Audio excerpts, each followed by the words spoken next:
السلام علیکم، بسم اللہ الرحمن الرحیم۔ میرا نام مظفر عباس مرزا۔ کچھ چھوٹی چھوٹی باتیں، اچھی باتیں، میرا کوشش ہوتی ہے میں اپنی زندگی میں جو میں نے 60 سال سے زیادہ میری عمر اللہ کے فضل سے میں پا چکا ہوں، تو میں اپنی زندگی کے تجربات، اپنی زندگی کے محسوسات لوگوں سے شیئر کروں۔ جو لوگ میرے مرنے سے پہلے سن لیں، جو کچھ مرنے کے بعد سنیں، تو ایک ریکارڈ پہ بات رہے گی کہ میں کیا سوچتا تھا، کیا بات کرتا تھا، کیا میرے تجربات تھے، وہ ریکارڈ پہ ہوگا۔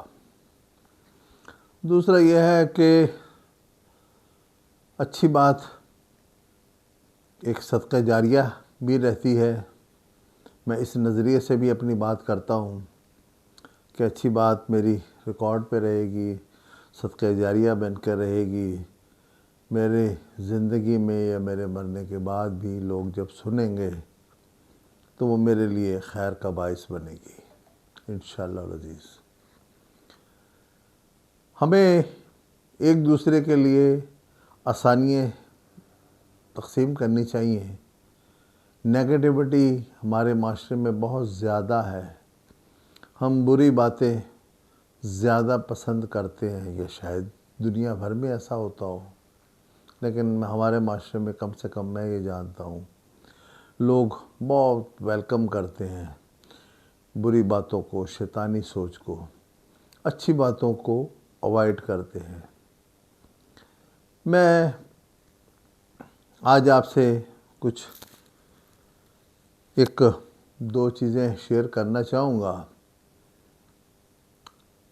کہ قتل سے بڑا جرم کون سا ہے۔ ایک بات، کوئی قتل کا جرم پہ اگر گواہی دیتا ہے، مثلاً عدالت اس کی گواہی کو قبول نہ کرتے ہوئے ملزم کو بری کر دیتی ہے، تو اگلے قتل پہ، اگلی چوری پہ وہی گواہ دوبارہ گواہی دینے جا سکتا ہے۔ وہ کون سا ایسا جرم ہے کہ جس پہ قرآن کریم کہتا ہے کہ اگر آپ اس پہ جھوٹے ثابت ہوئے تو آئندہ کبھی آپ گواہی دینے کے قابل نہیں رہیں گے، آپ پہ لائف ٹائم پابندی ہے، آپ ایلیجیبل نہیں رہیں گے کہ آپ گواہی دیں۔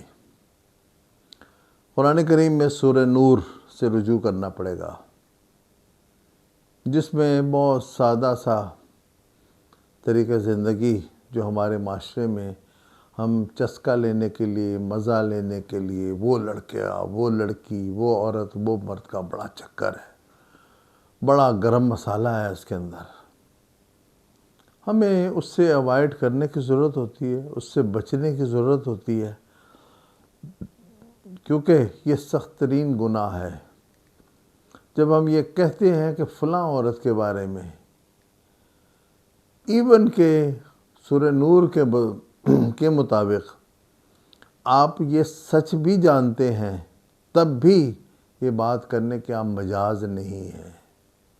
اس کی وجہ بے حیائی کو نہ پھیلایا جائے، اس لیے بے حیائی کو۔ لیکن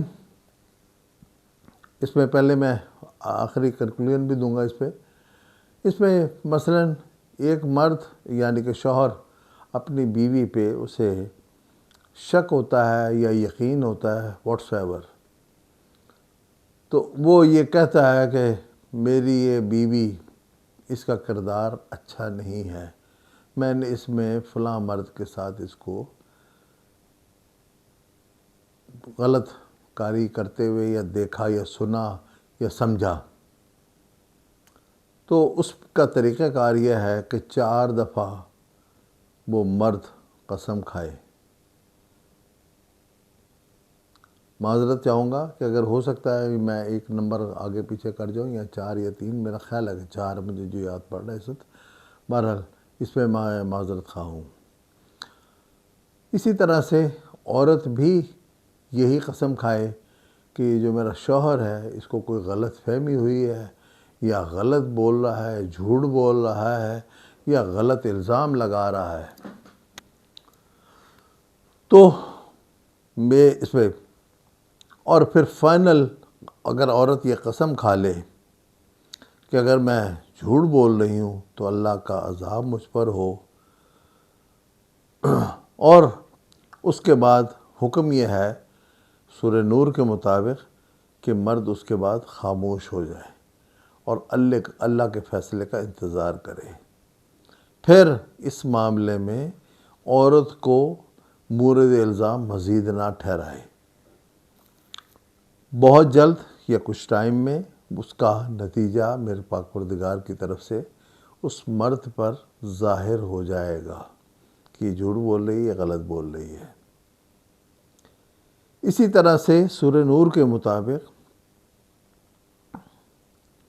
ایک صاحب نے کچھ غلط دیکھا، تو پہلے تو ایک پروٹوکول ہے پورا کہ کون ایلیجیبل ہے اس بات کی گواہی دینے کے لیے قرآن کے مطابق، وہ گواہی دینے عدالت میں جائیں، دوسرے گواہ دینے جائیں، تیسرے جائیں، چوتھے جائیں، اور وہ کوئی افیم چی، کوئی ہیروئن چی، کوئی کمتر درجے کا بندہ گواہی دینے نہ پہنچ جائے، یہ بھی ایک ضروری بات ہے۔ تفصیل اس کی آپ سورہ نور سے رجوع کیجئے۔ تو وہ گواہی دیں کہ جناب ہم نے اس عورت اور مرد کو غلط اس میں دیکھا۔ اب یہاں جو میں نے آپ سے کہا شروع میں کہ اگر کوئی عورت پہ الزام لگایا جاتا ہے اور وہ پورا نہیں اترتے، اب 4 مرد سمجھ لیں ایسے بات کو آسان لفظوں میں کہ 2 مرد عدالت پہنچ گئے گواہی دینے کے لیے کہ ہم نے دیکھا، اور وہ سچ بول رہے ہیں، ایک مثال ہے، وہ سچ بول رہے ہیں، انہوں نے دیکھا، لیکن اگر گواہ پورے نہیں ہیں تو وہ عورت اور مرد بری ہو جائیں گے، وہ عورت اور مرد بری ہو جائیں گے۔ اچھا، بری ہو گئے، قتل کے الزام میں آپ نے ایک قتل ہوتے ہوئے دیکھا، عدالت میں گواہی دینے گئے، عدالت نے کہا کہ آپ کے ساتھ اور بھی کوئی گواہ ہے مثلاً، اور آپ نے یہ کہا کہ نہیں، یا کوئی اور اویلیبل نہیں ہوا، پولیس نے کہا جی ایک واحد گواہ ہمارے پاس یہی ہے اور اس کے علاوہ ہمارے پاس کوئی گواہ نہیں ہے، تو وہ عدالت کی ثوابدید ہے کہ اسے چھوڑ دے یا پھانسی کی سزا دے دے ملزم کو۔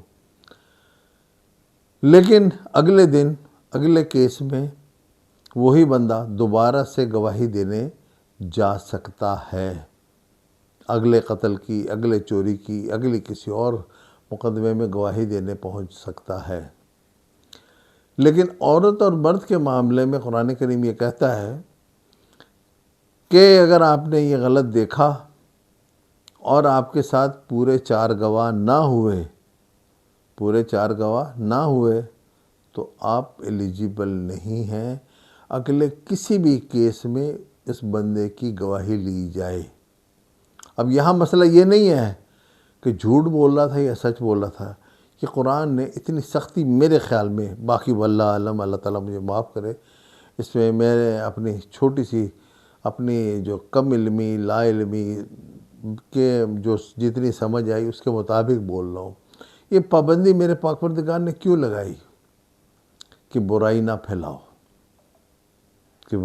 پھیلاؤ، آگے اس قسم کی باتوں کو پروموٹ نہ کرو، معاشرے میں اس طرح کی باتوں کو نہ پھیلاؤ۔ اصل لاجک اس کی یہ ہے میرے خیال میں، باقی واللہ عالم۔ دوسری طرف ایک اور بات ہے کہ گواہی دینے تو پہنچ گئے اور وہاں پہ، لیکن اسی معاملے میں ایک بڑی سختی ہے کہ سنسار کرو ایسے مرد اور عورت کو۔ اب سمپل ہے، مسئلہ ہے کہ متقی پرہیزگار 4 لوگ عدالت میں گواہی دینے جائیں، اس پہ اس عورت اور مرد کو سزا ہوگی۔ اب وہ متقی پرہیزگار لوگوں کے گھروں میں نہیں جھانک رہے ہوں گے، جھانک جھانک کے دیکھیں گے کہ کیا غلط ہو رہا ہے کیا صحیح ہو رہا ہے، اور غلط ہو رہا ہے تو پھر ایک نے دیکھا، پھر دوسرا کہاں سے آئے گا، دوسرا ہو گیا تو تیسرا کہاں سے آئے گا، تیسرا ہو گیا تو چوتھا کہاں سے آئے گا۔ یعنی کہ اگر 4 نہ ہوئے، اب 4 ایک جگہ پہ متقی پرہیزگار لوگ بھی ہوں اور وہی گواہی دینے جائیں، اور اگر وہ 3 ہو گئے تو وہ تینوں متقی پرہیزگار جھوٹے ثابت ہو جائیں گے، اور وہ آئندہ کے لیے ایلیجیبل نہیں رہیں گے کہ وہ گواہی دینے جائیں۔ اب اس میں ایک سوال،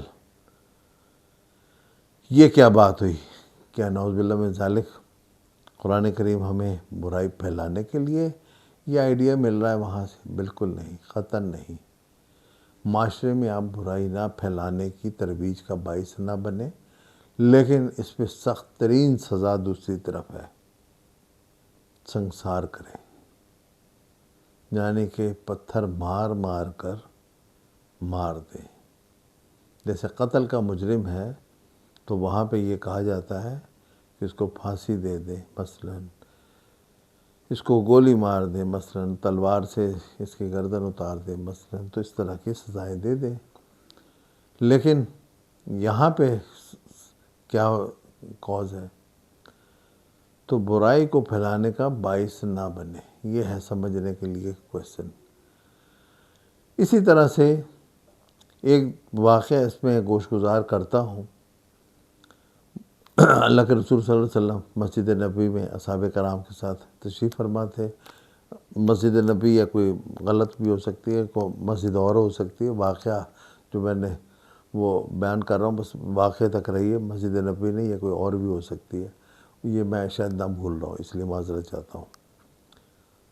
تو کچھ اصحاب نے آ کے بتایا کہ فلاں گھر میں ہم نے ایک عورت اور مرد کو جاتے ہوئے دیکھا، اور وہ ضرور کچھ نہ کچھ غلط ان کا ارادے ہیں۔